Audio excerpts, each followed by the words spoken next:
So the first thing I'm going to do is I'm going to orient this paper so it goes the same direction as my picture frame and will be roughly the same size. So I'm going to hit Control T, put a bounding box on that, and then I'm going to spin it around so it's going to sit vertically, and I'm going to shrink it so it's the same width as the picture frame. And I might need to tweak it a little bit. So I'm going to hold shift while I shrink this up a little bit so that it will match the frame a little better. So we're going to distort the wrinkled picture a little bit, but that's okay. It's not really going to affect the look that we're going for. So adjust the size, tweak it so that it fits perfectly inside of your picture frame. Okay? Once you've got that, go ahead and hit enter. Okay, so once you've got this scaled down so it fits inside your picture frame, I'm going to go ahead and hide this for a second. So let's click on that little eyeball, make that picture disappear. Then I'm going to go to my layer with the old guy on it. So make sure when you do this next step that you are on the correct layer. So select the layer that the old guy's on. And we're going to use maybe a different tool today. Under your lasso tool, you're going to find a polygonal lasso tool. So with this, you can be a little more specific with the areas that you trace around.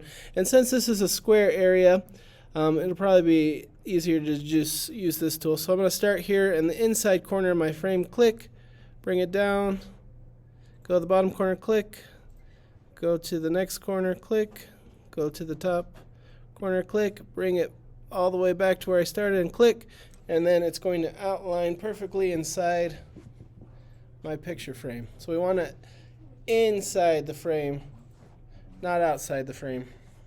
Okay, so we're going to copy this layer. So hit Control C, copy, Control V to paste, and then it's going to leave the part that we outline. Okay? So don't delete this, I'm just showing you what your copy should look like. So on a separate layer. Okay. So what I'm going to do is I'm going to hide the two layers of the old guy and only have my wrinkled paper layer visible. Okay, so bring back your paper layer, bring it back into visibility and hide the other two layers for a minute. So the only thing you should see is the wrinkled paper. Okay, everybody good with that? Okay, so what I want you to do is I want you to save this as a Photoshop file, so you don't need to change the format. So if you go save as, it should already be formatted to Photoshop. Just call it wrinkled paper, something you'll be able to find really easy. Okay, and then save it wherever it is you normally save your files. So click OK. Okay, so I'm going to hide this layer for a second.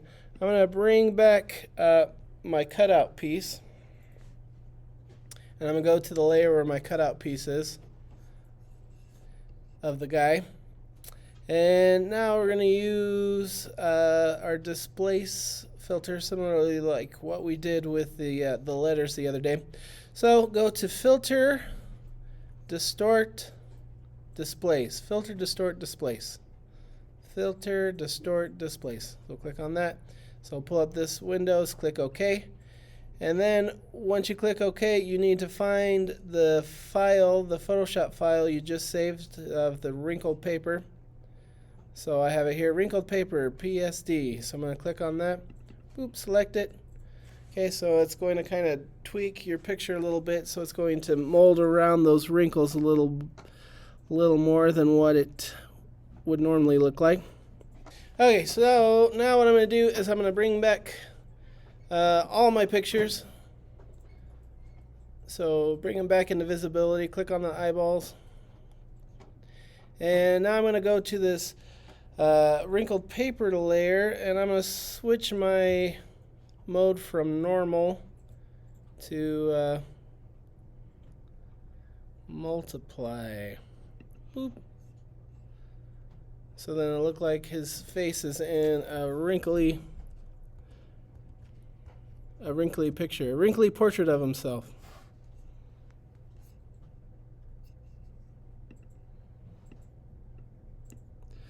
I might even turn down the opacity a little bit to, I don't know, about 80%.